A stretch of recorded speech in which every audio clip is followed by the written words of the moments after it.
안녕하세요. 저는 음식점을 운영하고 있는 30대 후반의 지극히 평범한 여성이에요.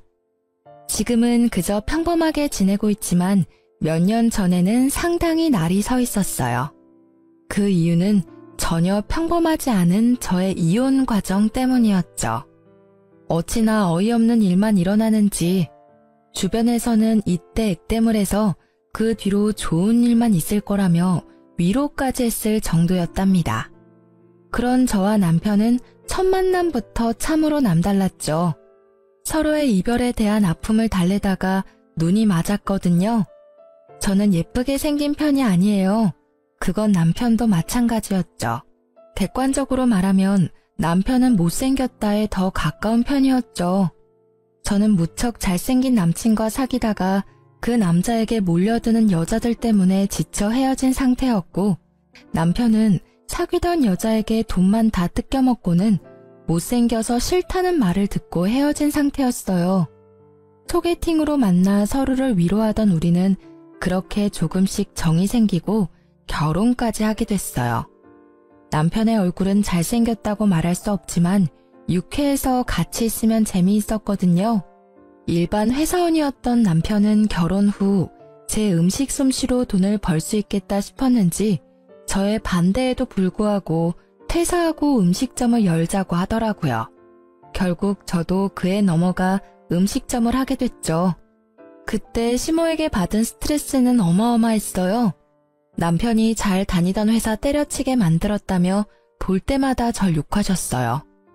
억울했지만 가게가 잘 되기 시작하면서 그런 말도 잦아들었죠. 그렇지만 저를 향한 못마땅한 시선은 여전했어요. 솔직히 제가 음식점 열자고 한 것도 아닌데 말이죠. 그런데 제가 이혼을 하게 된 건 그런 시모의 행동 때문이 아니에요. 제 이혼 결심의 첫 이유는 남편의 심각한 외모 콤플렉스 때문이었어요. 저는 잘생긴 외모가 밥 먹여주지 않는다는 걸 알고 있었고, 무엇보다 잘생긴 얼굴에 피를 본 적이 있었던지라 외모는 저에게 딱히 중요한 부분은 아니었거든요. 그런데 제 생각을 항상 비꼬아서 듣더라고요.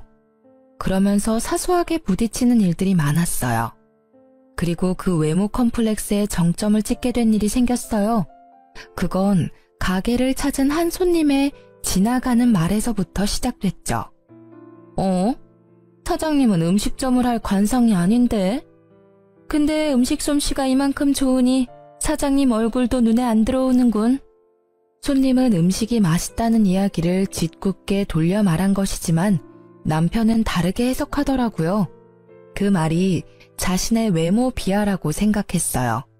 솔직히 남편의 얼굴은 30대 초반이라고 하기엔 많이 나이가 들어 보였기에 이해를 하려고 했어요. 그런데 그날 이후로 제게 짜증을 내더라고요. 아, 진짜. 이번에는 진짜 성형 좀 해야겠어. 음식점을 할 관상이 아니라고? 늙어빠진 인간한테 내가 이런 말을 들어야 해? 진정해, 여보. 그냥 듣고 흘려 넘기라고. 장사하면서 그런 것까지 다 신경 쓰면 당사만 더 힘들어. 당신도 내가 바보라고 생각해? 어떻게 그런 말을 듣고 가만히 있을 수가 있어.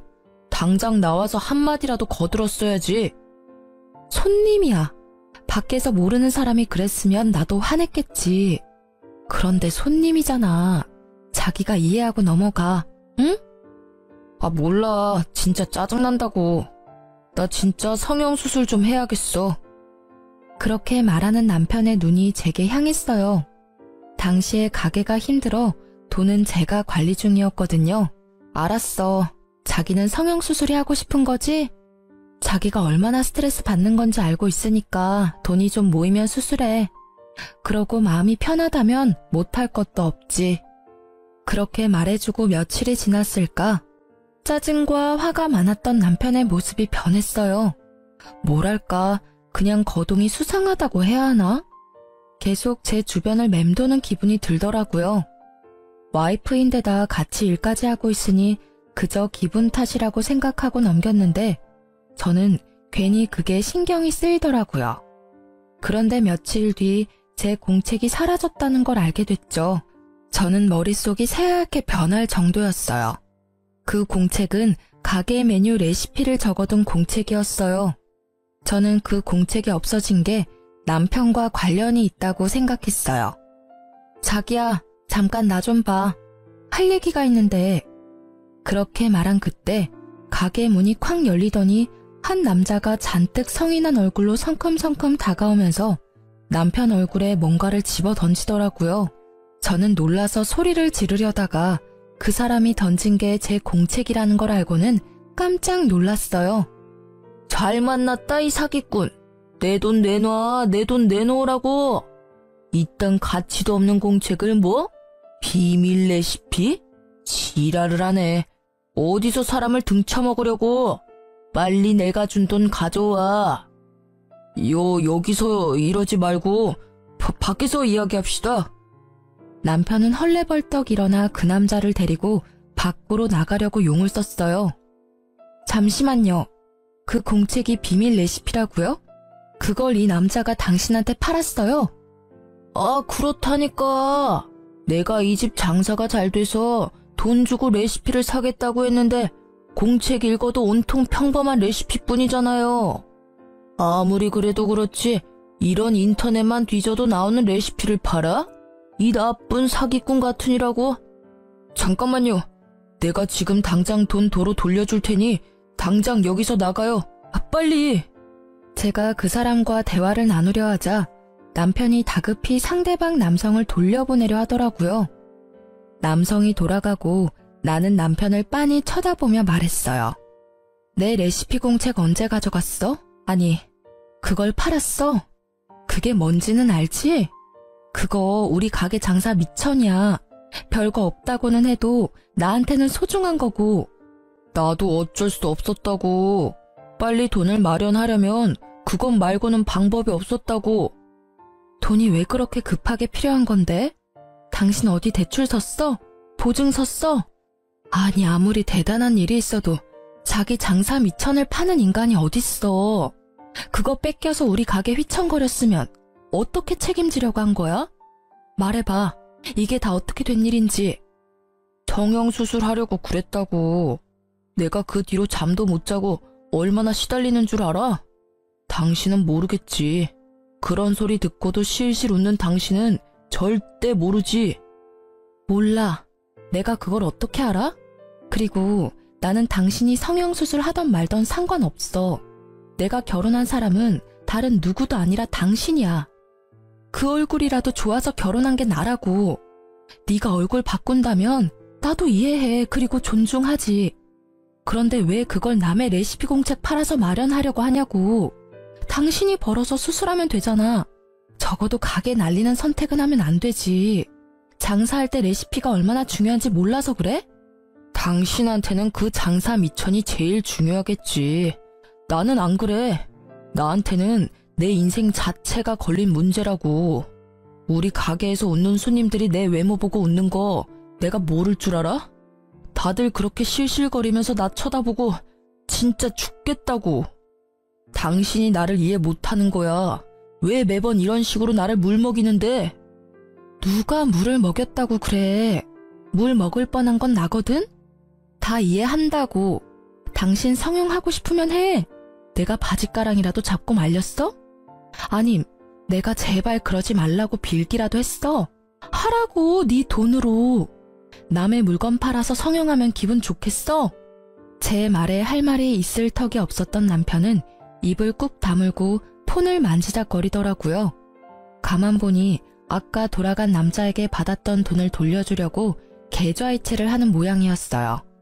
그리고 그 일이 있은 후부터 남편은 저를 냉혈한 사람으로 몰기 시작하더라고요. 나한테 중요한 일이면 당신한테도 중요한 일이라고 생각했어. 내가 잘못 생각한 거지. 다 자기 살고 싶은 대로 사는 거지. 나만 답답하지. 어휴, 당신은 나보다 그 레시피가 더 중요하지? 그럼 왜 나랑 결혼했어? 그냥 레시피랑 결혼하지. 그걸 말이라고 해? 그 공책에는 내 비법과 시행착오들이 고스란히 들어가 있거든? 제발 애 같은 짓 좀 그만해. 내가 너랑 결혼을 했는데 도대체 누구한테 잘 보이려고 성형을 하려는 거야? 나한테만 잘 보이면 되는 거 아니야? 사실 레시피에는 비법 같은 건 적혀 있지 않았어요. 제 비법은 저의 휴대폰 안에 저장되어 있었죠. 하지만 남편의 행동을 보고서는 그 사실을 절대 알려주지 않아야 되겠다고 생각했어요. 혹시라도 나중에는 제 폰을 갖다 팔아버릴지도 모르니까요. 어쨌든 제 말에 남편은 아무 말도 못했어요. 입이 10개라도 할 말이 없는 게 정상이죠. 그 모습이 마음에 걸려서 저는 한마디 해줬어요. 가게 잘 돼서 돈이 좀 모이면 수술비 지원해 줄게. 그때까지만 참아. 알겠지? 결국 이 말을 듣고서야 남편의 얼굴이 좀 펴지더라고요. 제가 말은 그렇게 했지만 참 어이가 없었어요. 지금 우리 처지에 장사가 잘 되는 것보다 더 중요한 게 어디 있나요? 입에 풀칠이라도 해먹고 살아야 외모 치장도 하는 법인데 그저 자기 외모에만 신경 쓰는 남편에 대한 신뢰가 완벽하게 사라지게 된 사건이었죠. 그렇게 한바탕 사건이 지나가고 남편은 무척 열심히 일했어요. 가게가 점점 잘 되기 시작하니 자리를 잡기 시작했죠. 단골들도 생기고 무엇보다 남편은 성형을 위한 자금을 차곡차곡 모아가고 있었죠. 그런데 언제부터인가 친구와의 약속을 이유로 늦게 들어오는 일이 생기게 됐어요. 요리를 직접 하는 사람은 저였으니 남편이 없을 때는 알바생이 일을 많이 도와줬어요. 그 사람 하나 없다고 가게가 안 되는 건 아니지만 그게 여러 번 쌓이는 걸 보니 뭔가 있나 싶기는 했어요. 이때는 솔직한 말로 남편에게 여자가 생길 거라는 생각을 단 한 번도 해본 적이 없었던지라 별 생각 없었어요. 남편이 못생겨서 그런 생각을 한 것은 아니에요. 다만 그 사람은 예전에 외모를 이유로 차인 이후로 여자에게 먼저 다가가는 것을 그리 좋아하지 않거든요. 그래서 별 신경 쓰지 않았죠. 그보다 더 신경 쓰이는 일이 매장에 생겼거든요. 어떤 한 여자가 거의 매일같이 가게를 찾는 거예요. 그것도 딱 남편이 없을 때만 골라서요. 저는 이상한 기분이 들었어요. 그 이유는 그 여자의 행동 때문이었어요. 사람 기분 나쁘도록 저를 쳐다보는 일이 많았고 이상하게 우리 가게에 관심이 많은 듯 여기저기 조심성 없이 훑고 다니더라고요. 저는 혹시 남편이 가게를 팔려고 내놨나 싶은 생각까지 했죠. 그 당시에 남편의 신뢰는 거의 바닥이었거든요. 레시피를 팔려고 한 적이 있는데 가게인들 못 팔겠어요? 그래서 그걸 의심했는데 그건 아닌 것 같더라고요. 그리고 일주일쯤 가게를 둘러보던 여자가 제게 말을 걸더라고요. 저기요, 아줌마. 잠시 할 이야기가 있는데요. 이때쯤엔 아줌마 소리에도 익숙해진 터라 별 생각 없이 네 손님 하고는 그 앞에 앉았죠. 점심시간도 훌쩍 지났고 저녁시간으로는 아직 이른 시간이라 손님이 없었기에 이야기를 들어주기로 했어요. 딱 보니 저와는 정반대의 삶을 사는 사람 같더라고요. 화려하게 풀어헤친 샛노란 머리카락에 손가락, 발가락에 칠해진 매니큐어와 페디큐어는 짙고 선명한 색상에 뾰족하고 길었죠. 게다가 코가 아릴 만큼 강한 향수 냄새까지. 행색을 보면 절대로 음식점에서 일할 사람은 아니었어요. 이런 곳에서 할 말은 아니지만 아줌마 남편 있죠? 제가 아줌마 남편 여자친구예요. 네? 제가 그 사람 와이프인데요. 알아요, 저도. 근데 당신이 그 남자 만나기 전에 제가 먼저 그 남자랑 사귀었거든요. 뭐, 얜 여자였죠. 지금은 아직 현재 진행 중이지만. 그러니까 당신이 상간녀라는 이야기인가요? 그런 단어 말고 좀 더 다르게 표현해 줄래요? 이래서 배운 거 없는 사람은. 배운 게 왜 없어요? 아니, 그쪽이야말로 배운 게 없잖아요. 어딜 바람 피운 여자가 여기까지 와서 본처한테 사귀니 많이 배웠니 못 배웠니 하는 거야? 그래서 지금 우리 남편이랑 사귀는 거 자랑하러 여기 왔어? 맞아요. 자랑하러 온 거. 그리고 기니 할 말도 있고요. 그 사람이랑 저 오래 사귀었어요. 그리고 헤어질 생각도 없고요. 그러니까 아줌마가 그 남자한테 이혼 이야기 꺼내줘요. 내가 왜 그래야 되는데요? 헤어지고 싶으면 지가 직접 이야기해야지. 그리고 헤어질 때 남편한테 못생겨서 헤어진다고 했다던데 이제 와서 찾는 이유가 뭐예요? 지금도 못생긴 건 마찬가지인데. 그래도 지금은 가진 게 있잖아요. 나도 젊었을 때야 얼굴이 좋았지. 지금은 다른 게 좋거든요. 그녀가 말하는 다른 것이 돈이라는 데는 제 전 재산을 걸 수 있을 만큼 의도가 확실해 보였어요. 설마 돈 때문에 지금 유부남 꼬신 거예요? 돈 많으신가 봐요? 유부남인 거 알고 바람피면 상간녀 소송 걸리는 거 알고 계시죠? 그 정도는 이 정도 가게 가진 그 남자가 알아서 대주지 않을까 싶네요. 생각보다 모아놓은 돈도 많은 것 같고. 저도 이제 나이가 들어가니까 좀 안정적인 남자가 좋더라고요. 위자료는 줄 테니까 소송하려면 하세요. 어차피 내 돈 나가는 것도 아닌데 뭐. 상간녀의 낭창한 그 말투가 저를 열받게 하더라고요. 저는 남편이 바람을 핀 건 확실하지만 이혼 이야기는 남편이 아닌 이 상간녀 입에서 나온 거라고 추측했어요. 그래서 그날 저녁 집에서 쉬고 있는 남편을 깨워 따졌죠. 당신 상간녀가 오늘 우리 가게 왔었어. 그 여자 하는 말들이 사실이야? 당신이 나랑 헤어지고 싶다는데 당신도 거기 동의한 거 맞아? 그래. 그 여자 말이 다 맞아. 내가 이야기하려고 했는데 계속 망설이다가 결국 이야기하도록 시켜버렸네. 나 그 여자 사랑해. 그때도 사랑했지만 지금도 여전히 사랑한다고. 이야기 다 했다니 나도 편하게 말할게. 제발 나랑 이혼해줘. 그 여자랑 같이 살 거야. 지금 그렇게 덤덤하게 할 말이야? 당신이 지금 어떤 상황에 처한지 모르나 본데 이거 진짜 큰일이라고. 그 여자는 당신을 좋아하는 게 아니라 당신이 이뤄놓은 걸 좋아하는 거야. 당신 돈 보고 좋아하는 거라고. 그 여자가 뭘 했는지 알아? 옛날에는 잘생긴 남자가 좋았는데 지금은 다른 게 좋대. 그게 뭐겠어? 돈이지. 내 여자 모욕하지 마. 그런 소리 했을 리도 없고 그랬다 하더라도 당신이 신경 쓸 바 아니잖아. 그냥 이혼 좀 해줘. 내가 돈을 뜯기든 가죽을 뜯기든 알아서 한다고. 당신 진짜 미쳤어? 그 여자 당신 못생겼다고 찬 여자라고. 그런 여자가 이제 와서 당신한테 사랑을 느꼈다고? 아무리 봐도 말도 안 되는 이야기잖아. 그런 일은 일어날 리가 없다고. 분명히 다른 목적으로. 그래, 그럴 일 없겠지. 그치만 나도 나이가 들면서 중후한 멋이 생겼다잖아. 당신은 어차피 돈에 정신 팔려서 그런 것도 모르겠지만 사실 당신하고 만났을 때도 그 여자랑 헤어지고 싶지 않았어. 결국 어쩔 수 없이 헤어지는 바람에 내가 당신같이 못생긴 여자를 만나서 살고 있는 거잖아. 게다가 당신 나 좋아하는 것도 아니잖아. 그냥 가게 유지할 사람 필요한 거면 헤어져 줘도 되는 거 아니야? 내가 왜 이렇게 사는데? 다 당신이랑 나랑 잘 먹고 잘 살자고 이렇게 사는 거라고. 돈을 벌어야 펑펑 쓸 수 있으니까. 돈 없으면 뭘 할 수 있는데?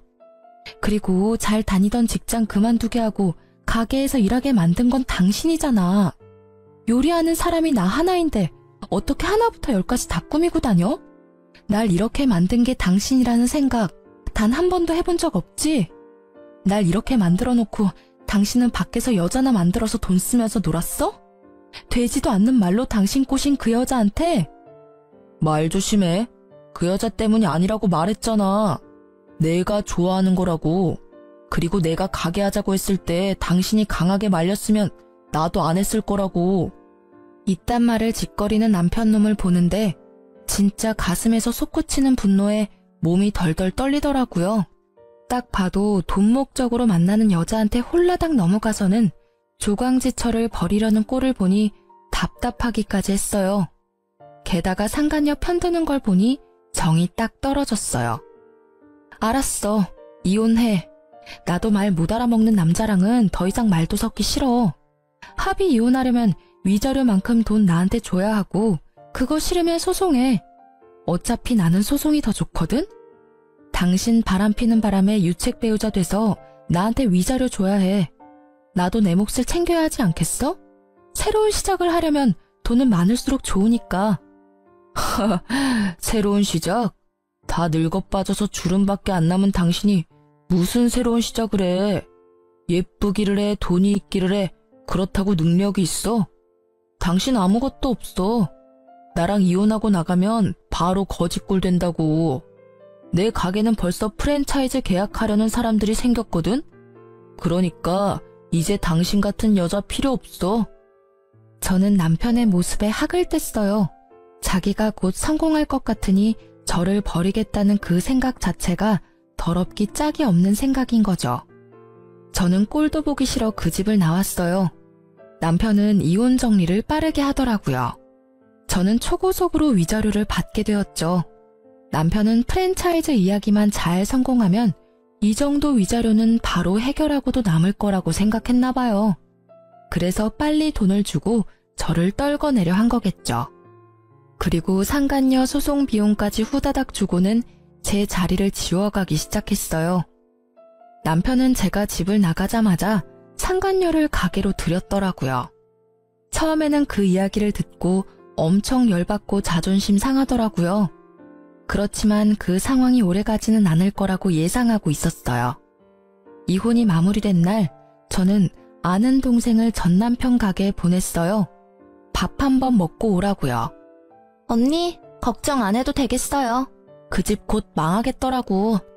사람도 예전에 반도 안 되고 일단 맛이 없어요. 근데 가게 메뉴나 밑반찬이 예전이랑 똑같은 모양으로 나오는데도 맛이 없던데? 이상하죠? 들어가는 재료는 거의 똑같고 완성된 모양도 똑같던데 왜 그렇지?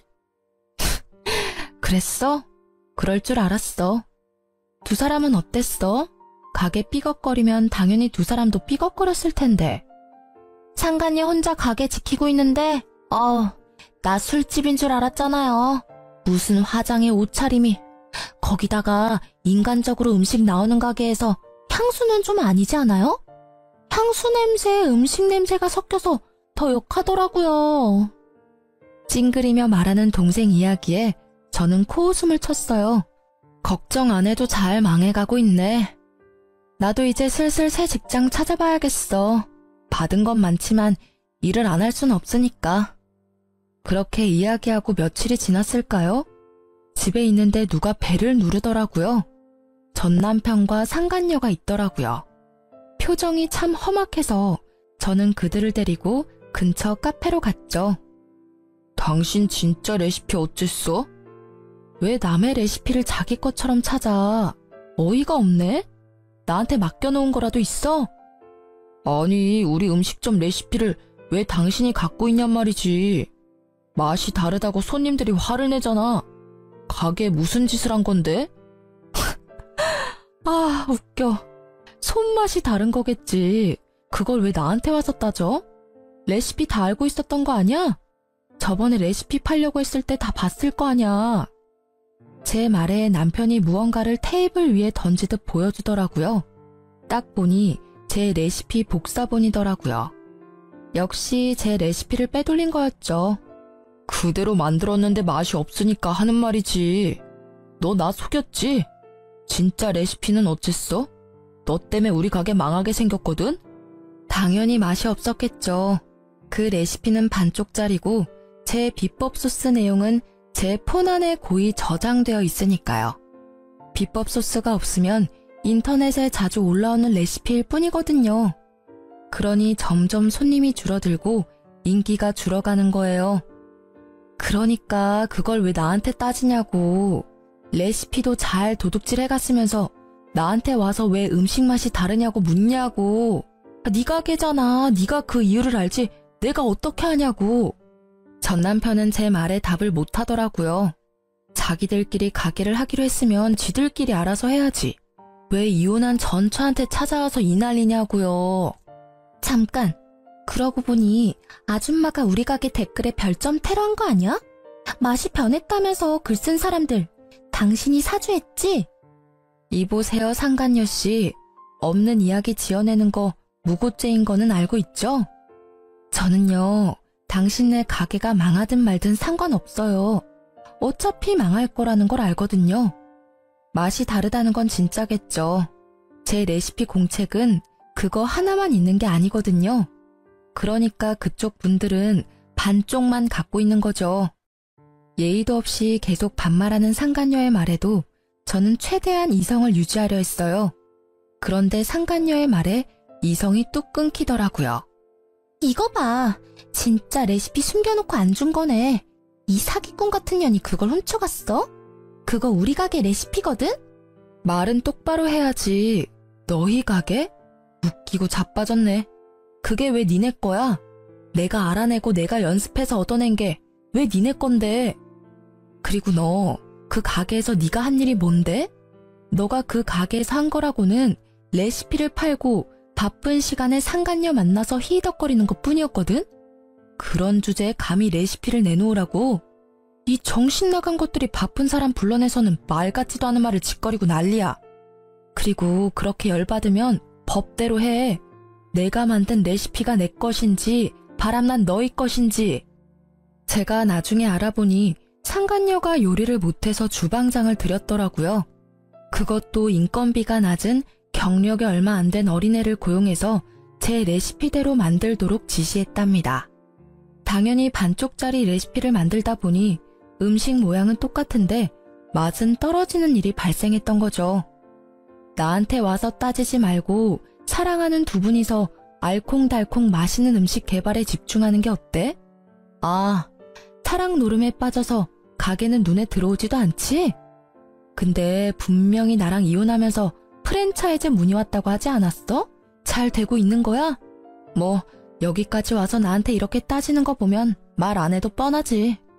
저의 한껏 비꼬는 말에 전 남편은 답도 못하고 노려보기만 하더라고요. 그러게 마음을 좀 곱게 썼어야지. 너 마음 가는 대로 행동한 일이니까 네가 다 감수하는 것도 당연한 거야. 다 예상하고 이혼하자고 한 거 아니야? 웃기지도 않아 정말. 다음부터 이런 이야기 할 거면 불러내지 마. 저는 냉정하게 말했어요. 두 사람이 제게 온 이유는 알겠더라고요. 장사가 잘 안 되니 어쩔 수 없이 저를 찾아온 것 같아요. 레시피가 있으면 강탈해 갈 생각도 했었던 것 같고요. 그런데 구구절절 제가 맞는 말만 하니 지들이 뭘 할 수 있었겠어요? 그렇게 제 말이 끝나자 부글부글 끓고 있던 상간녀가 폭발하듯 소리치더라고요. 처음부터 레시피를 네가 개발한 것도 아닌데 날 속였어? 그래놓고 장사하자고 나한테 꼬신 거야? 너 진짜 아무것도 없잖아 지금. 아무것도 없긴 뭐가 없어. 너 나 좋다며. 좋아하니까 내가 하자는 대로 다 해주겠다며. 그리고 그 가게 운영하겠다고 한 건 너야. 네가 나더러 가게도 못 나오도록 만들었잖아. 내가 사장인데. 네가 얼굴 보이면 손님들이 가게 오겠어? 그것 때문에 가게 얼굴 들이밀지 말라고 이야기한 거잖아. 당신 얼굴 보면 있던 밥맛도 다 떨어진다고. 뭐? 그 전에는 아무도 그런 말 안 했어. 다들 밥만 잘 먹고 돌아갔다고. 당신이 홀을 제대로 못 보니까 손님이 떨어진 거겠지. 어디서 나한테 다 뒤집어 씌우는 건데? 다 네 탓이니까 이럴 줄 알았으면 너 같은 거 꼬시지 않는 건데. 막판에 괜찮은 놈 잡아보려다가 이게 무슨 날벼락이냐고. 가게 매출이 어마어마하다며.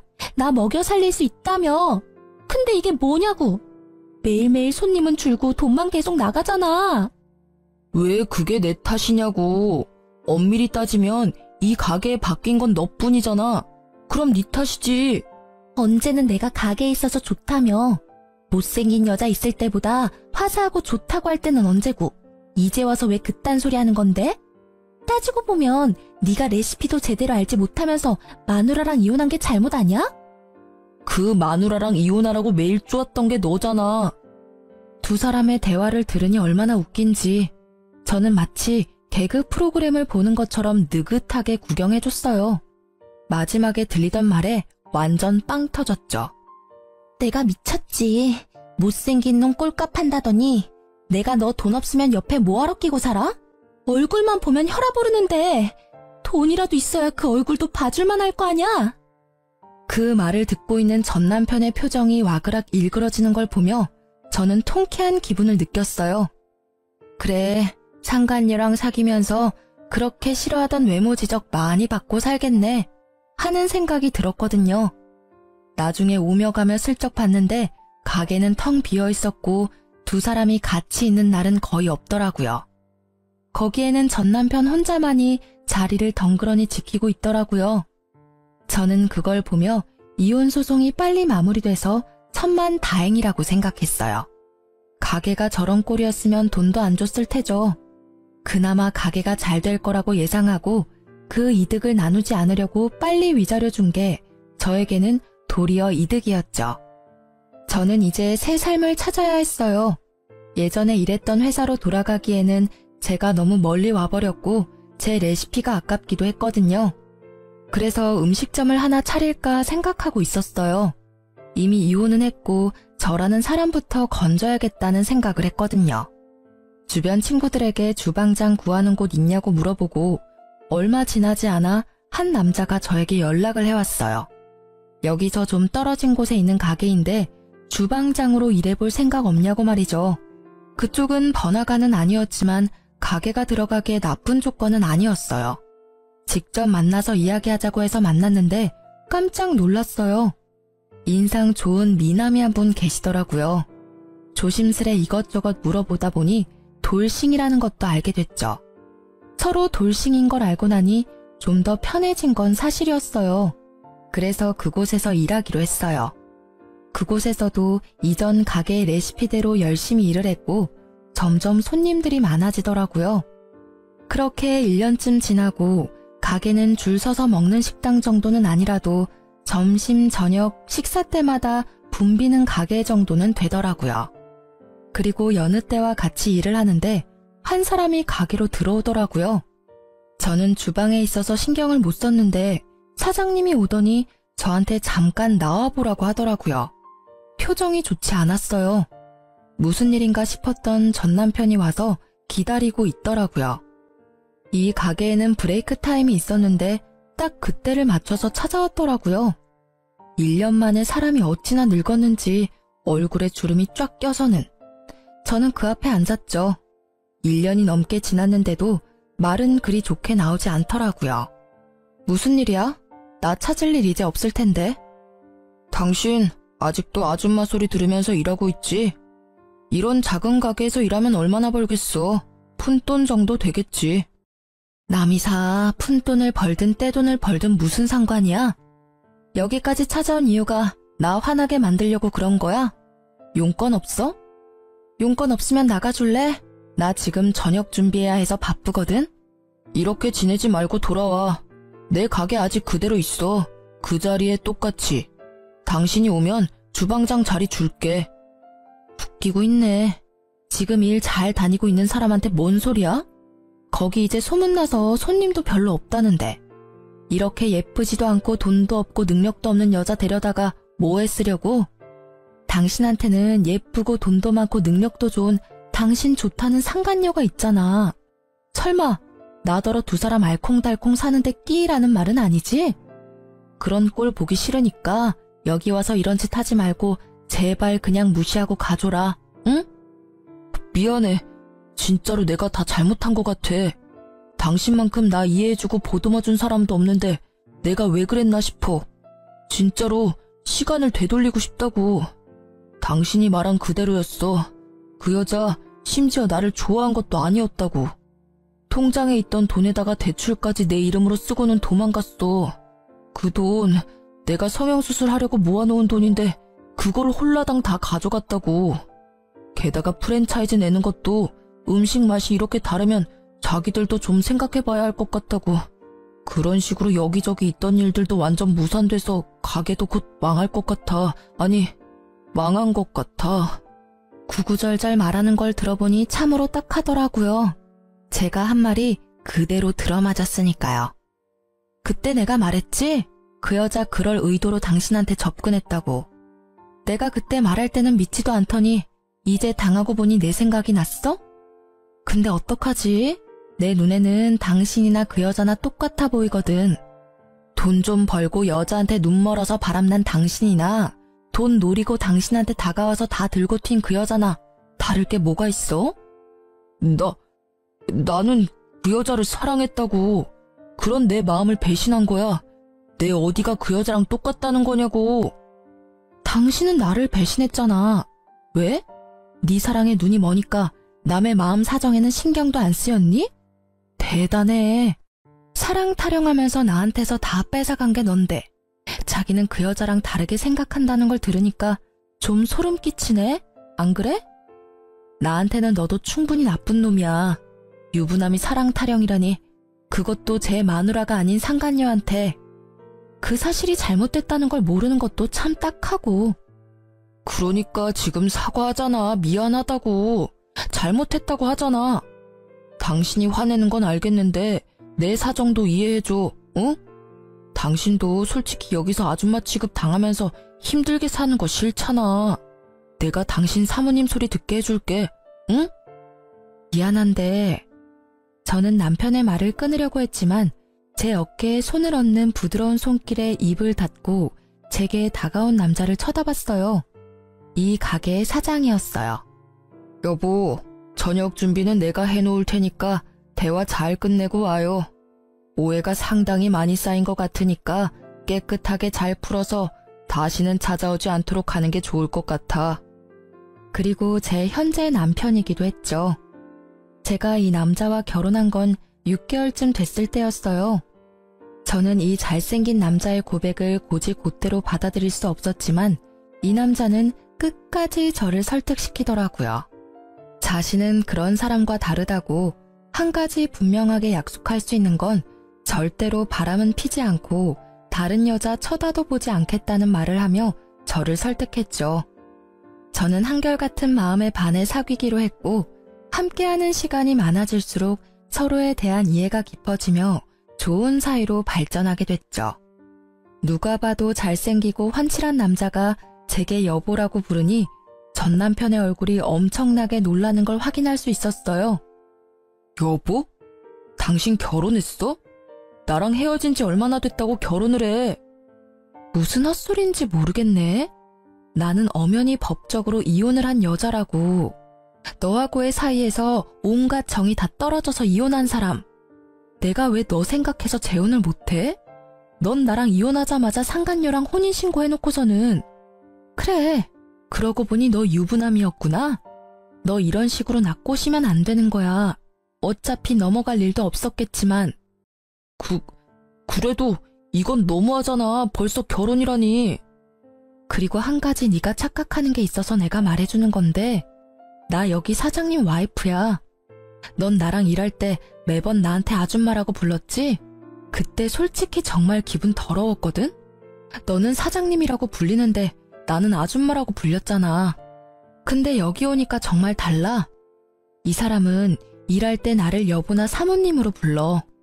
못생긴 내가 싫어서 여보라고 부르지도 않은 네가 감히 여기 와서 그런 말 하면 안 되지. 아줌마 취급 당하면서 사냐고? 너랑 있을 때야말로 아줌마 취급 당했거든, 너한테서? 나는 그럴 의도로 당신한테 그런 말 한 거 아니라고. 그냥 주변 손님들이 다들 그렇게 이야기하니까 나도 모르게 아줌마라고 한 거지. 그걸 왜 다 내 탓으로 돌리는데? 네 탓이니까 네 탓이라고 하는 거지. 사장인 네가 날 그렇게 부르니 다른 손님들도 그렇게 부른 거라고. 그리고 솔직하게 말해줄게. 나는 너 잘생기고 못생기고 그런 건 상관없었어. 잘생긴 얼굴 가진 남자한테 피본 사람이 나잖아. 그런 내가 얼굴을 볼 거라고 생각해? 나한테 중요한 건 내면이었거든. 그래서 나도 모르게 잘생기지 않은 사람을 찾은 건지도 모르지. 그치만 나는 결혼 생활에 신뢰를 지켰어. 당신 외에 남자도 만나지 않고 돈도 같이 벌었고 당신 성형수술한다는 것도 반대 안 했지. 그런데 돌아온 건 뭐였어? 이혼이잖아. 그것도 상간녀가 생겨서 나와 이혼한 아주 더럽고 짜증나는 상황. 근데 이제는 너한테 참 고맙다고 생각하고 있어. 지질이 못생기고 궁상맞게 생긴 남자도 나를 배신할 수 있다는 걸 깨달았거든. 그렇게 헤어지지 않았으면 이렇게 잘생기고 다정한 남편도 만나지 못했을 테고. 못생기고 궁상맞게 생겼다고? 너 지금 말 다 했냐? 내가 외모 지적하는 거 싫어하는 거 알면서 그런 식으로 나한테 비꼬는 거야? 응, 비꼬는 거야. 너야말로 외모 지적 나한테 하지 않았어? 네가 할 때는 너도 당할 수 있다는 생각은 했어야지. 이제 더 이상 할 말은 없지? 나 너희 가게 갈 일 없고 너도 나한테 이제 관심 가지면 안 되고 나 유부녀니까. 그럼 잘 가. 앞으로 2번 다시 만나지 않길 바랄게. 사랑 찾아갔으면 사랑으로 먹고 살아. 돈 벌려고 나 찾아오지 말고. 저는 냉정하게 말하고 전 남편에게 축객령을 내렸어요. 나가라고 둘러 말했는데도 전 남편은 나가지 않고 횡설수설하며 제게 말을 걸어오더라고요. 그때 재혼한 제 남편이 나타나 전 남편의 어깨를 잡고 밖으로 밀어냈어요. 손님, 이야기가 다 끝난 것 같으니까 돌아가 주세요. 그리고 이렇게 귀한 여자랑 헤어져줘서 고마워요. 저한테도 기회가 생겨서 이렇게 알콩달콩 잘 살고 있으니까요. 혹시라도 우리 와이프한테 또 연락하면 저도 지금처럼 조용히 있지는 않을 테니까 부디 다시는 찾아오지 마세요. 그럼 잘 가세요. 결국 전 남편은 그 말에 얼굴이 일그러진 채로 욕을 하며 밖으로 나가더라고요. 저는 그 모습을 보며 콧방귀를 꼈어요. 자기가 급하니까 안면몰수하고 다시 찾아오는 꼴이 참으로 열받았거든요. 아마 제가 현재 남편과 결혼하지 않았더라도 절대 넘어가지 않았을 건데 그걸 모르는 저놈의 얼굴을 보니 참 딱하고 답답하더라고요. 그렇게 전 남편이 들렀다 가고 얼마 안 돼서 전 남편 가게가 폐업했다는 이야기가 들리더라고요. 게다가 본인은 파산 신고를 하고 여기저기 알바 찾으러 돌아다닌다고 하더라고요. 이제 2번 다시 만날 일 없다고 생각하니 마음이 후련해지더라고요. 그 이후로는 전 남편을 만난 적이 없어요. 어딘가에서 잘 살고 있겠죠 뭐.